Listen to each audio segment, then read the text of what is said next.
Good afternoon, and welcome back to Daily Dhamma, a letter to our children.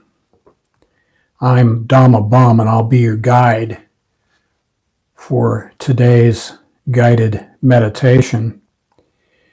April is sincerity, and that's part of Mrs. Dhamma's recipe for life. And Mrs. Dhamma, thank you for the flower arrangement again, as always.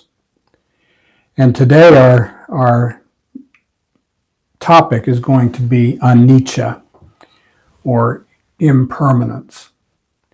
And it's a basic tenet of our practice. And thank you, Dhamma Ji. Enjoy movie night with Miss M tonight.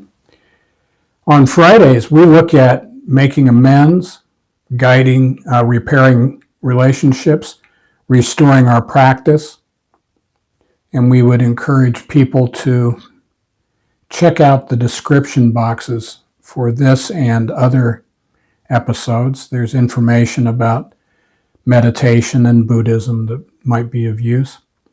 In about 24 hours, there will be a closed caption version and a transcript. It takes about a day to come in. And the reason that we do guided meditation is in the hopes that participants will pick up enough pointers and get enough practice with basic skills that you'll want to do this on your own in the silence of your home or in your garden. You can listen to birds or chanting or temple bells or nothing, or other guided meditations. There are millions of them around. And as usual, we start our meditation with samatha or serenity. That's the first part. And then we move to panya or vipassana, some people like to call it. But it always goes in that direction. First, we get serene. Then we wise up. Wisdom never arises from a mind in turmoil. If you find this useful, please subscribe, like, comment, share with others. Consider giving us a super thanks.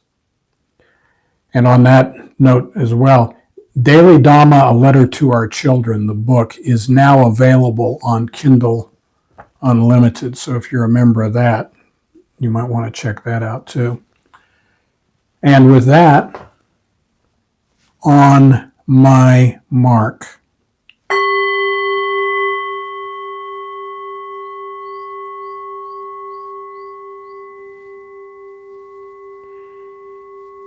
Please find yourself in a quiet spot, spine straight, shoulders back. Lower your chin towards your chest. Let your hands rest easily in your lap or on your thighs or your knees. Close your eyes and mouth gently. And imagine a ball of white light, an inch or two, 3 to 5 centimeters beneath your nostrils. Inhale through your nose. Watch it go down past your heart to your stomach and back out the same way. Breathe in through your nose. Watch it go down past your heart to your stomach and back out the same way. Just smooth, natural breaths for you. Don't worry about how fast or how deep you are breathing. Just natural breaths for you. When outside thoughts or issues intrude, gently brush them aside, thinking, no, that's not my business. I'm focused on my breath as it goes in through my nose, down past my heart to my stomach, and back out the same way. Empty your mind. Now, as usual on Friday, we start with the Dhammapada, verses 3 through 5. He abused me, attacked me, defeated me, robbed me. For someone hostile like this, hatred does not end. He abused me, attacked me, defeated me, robbed me. For someone not hostile like this, hatred ends. For hatred never ends through hatred. By non-hate alone does it end. This is an ancient truth. So we are taught that it's our thoughts that lead to our moods, our delusions and obsessions. And we meditate to calm our mind and tame our heart. We look at our thoughts, we examine them, we see them for what they are, and we let them go. If we let go a little, we get a little serenity. If we let go a lot, we get a lot of serenity. And if we let go completely, that is, if we accept life just the way it is, then we find complete serenity. And what we discover is that we are as happy as we want to be. Our attitude is entirely up to us, and we are not the boss.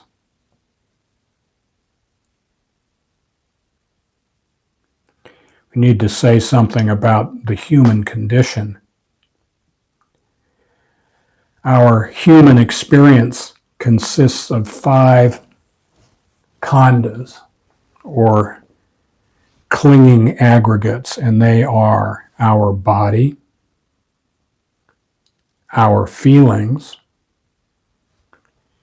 memories and perceptions, thoughts, and consciousness. And they are also impermanent, unsatisfactory, and not the self. We are taught they are like a lump of molten lead, too hot to touch. We cannot touch on the top or on the sides. We cannot touch on the bottom. We look at it and we just let it go. Our monkey mind and our thoughts, however, attach to impermanent things.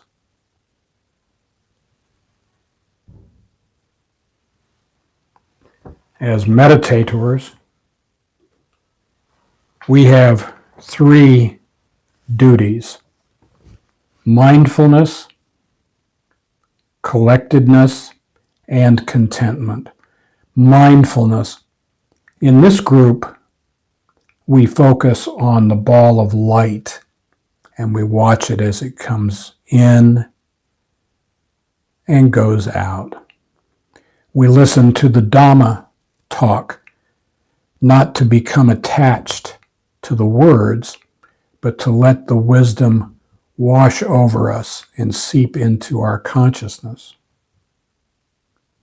Our second duty is collectedness, or some say concentration. We focus, and when outside issues intrude, when, not if, because they will intrude, when they do, we gently brush them aside, thinking, no, that's not my business. I'm focused on my breath as it goes in through my nose, down past my heart to my stomach, and back out the same way. And our last duty is contentment. we have a responsibility to be content now.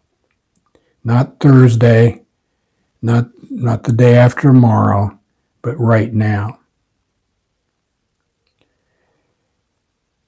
And if we, in a word, I guess you could say, present, if we can be present, if we can be here now, just for a few seconds in today's meditation, then we can do it for a number of minutes as we go through our weekend and look back on our previous days. And we can stitch together these little packets of presence, just one by one, just a little bit, just one more. And as if by magic, we look up and we go, holy cow. I haven't had an angry, resentful, fearful thought for a couple of hours. How did that happen? Well, how indeed. That's why we meditate.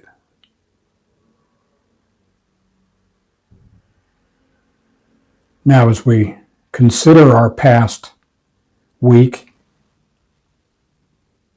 we look back on events and transactions we had with people.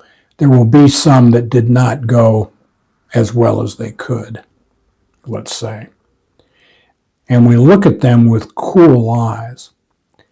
And when we're examining our dysfunctional interactions, here are 4 questions we might ask. When I'm looking at that, am I minimizing my part and exaggerating the part they played?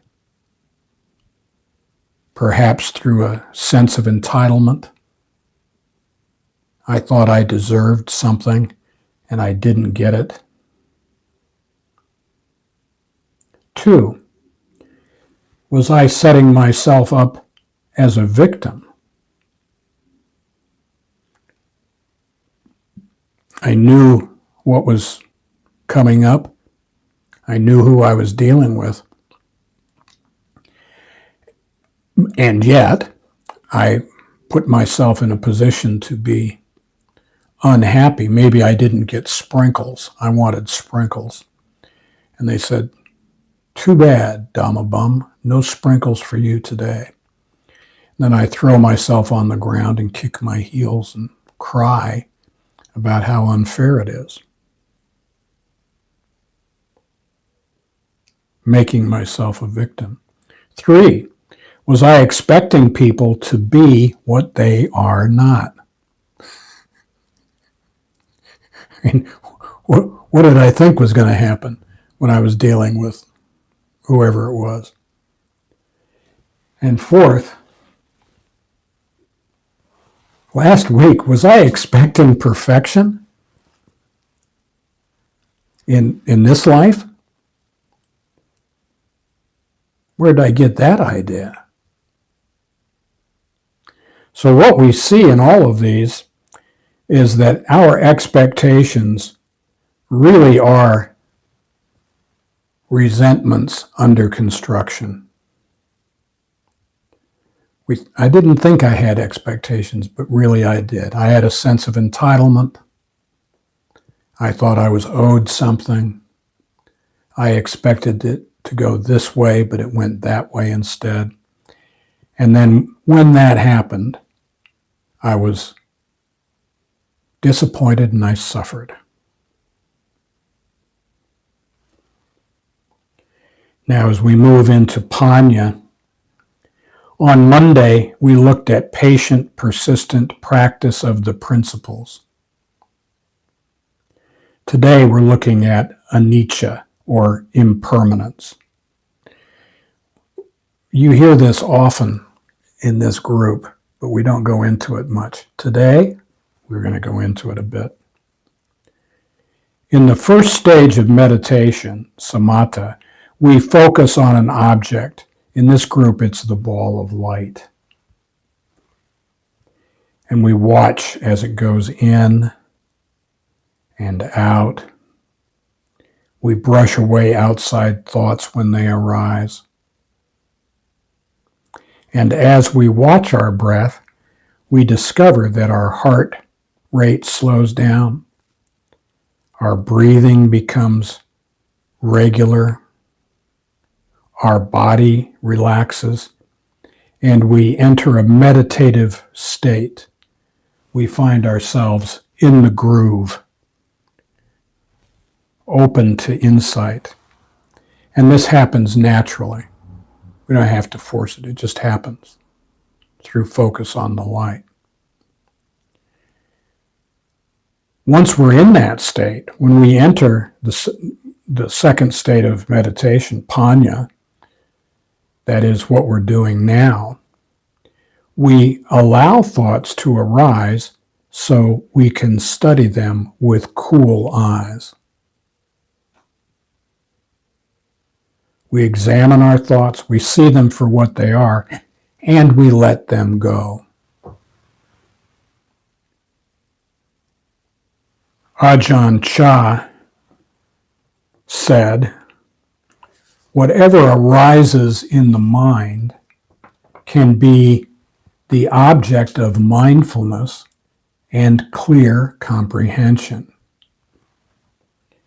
But we must see according to anicca, dukkha, and anatta. Anicca, impermanence, is the basis. Dukkha refers to the quality of unsatisfactoriness. It just doesn't go our way. And anatta says that the object is not an individual entity, and it will disappear of its own accord. Just like that.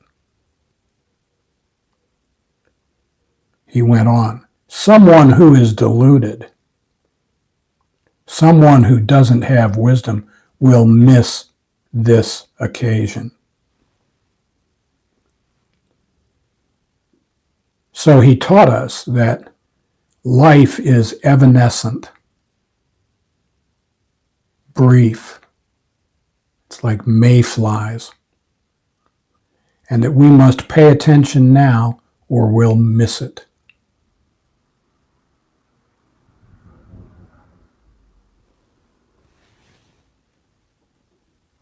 How does that happen?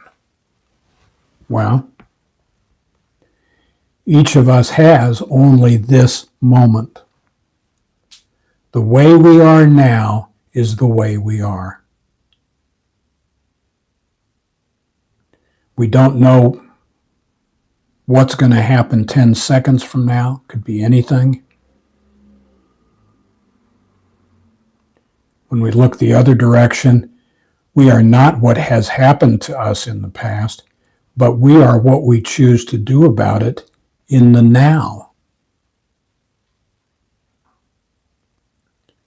We cannot live in the past or the future, just right this second.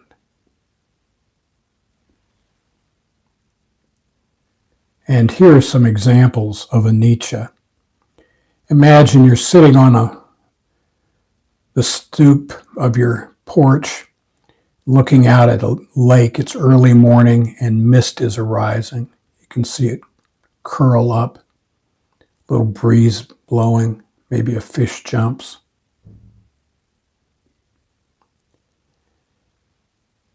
It's a view that only you have. Or you're in a supermarket and there's a mother walking with her baby, and the baby is looking over her shoulder, catches your eye, and gives you a shy smile. Nobody else saw it.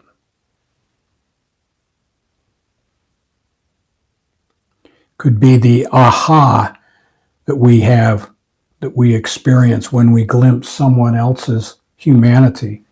maybe someone that we're not fond of. Those moments pass in a millisecond and are gone, never to return.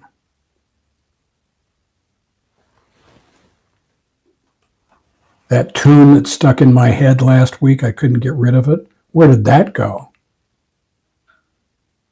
No idea. Things arise and they disband. They disband and they arise. They are not permanent. There's a Japanese word, komorebi, which means the fleeting shadows that are made by sunlight coming through foliage. And those patterns last a microsecond, and they belong to us and us alone.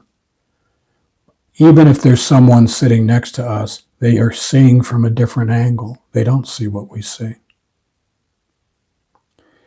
No one else shares them, nor will they ever. This is Anicca. At the end of Blade Runner, Roy Batty, the boss replicant, says to Deckard, "I've seen things you people wouldn't believe." All those moments will be lost in time, like tears in rain. Best swan song ever, I think. He realized at the end of his life that life is impermanent. Now, anicca is not bad. It is not good. It only is. This is the way life is. Temporary, fleeting, evanescent.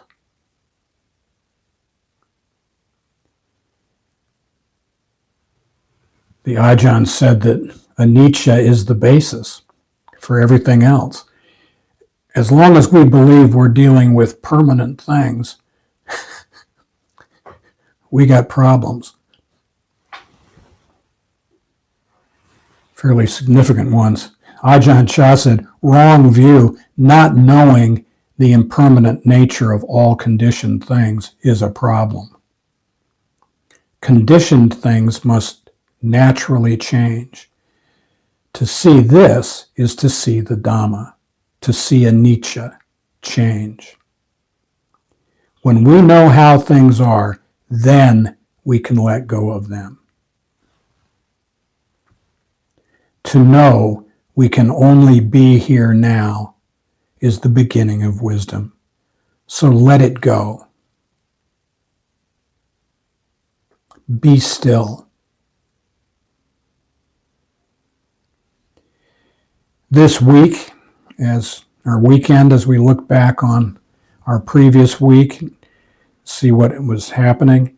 If we find ourselves restless, irritable, or discontent, let's take a breath, step into the next room, put our earphones in, turn on this recording. Imagine a ball of light an inch or two below your nostrils. Breathe in through your nose. Watch it go down past your heart to your stomach and back out the same way. Namaste.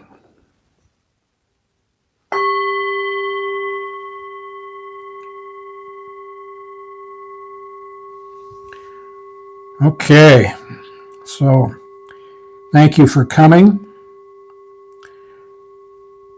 Our next meditation will be Monday, April 27th at 8:45 a.m.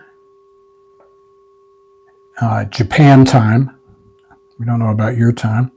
Please, if you're here, you know how to get here. If you're listening to this afterwards, which most people do, please check Daily Dhamma for today, the 24th, for 3 steps for how to get into the live stream. If you have time, we'd love to have you. And again, Daily Dhamma, A Letter to Our Children, is now available for a free download on Kindle Unlimited, and we would encourage you to do that. And if you like this, please tell other people. Consider giving us a super thanks, and we will see you again. Thanks, Dhamma G, and namaste to everyone.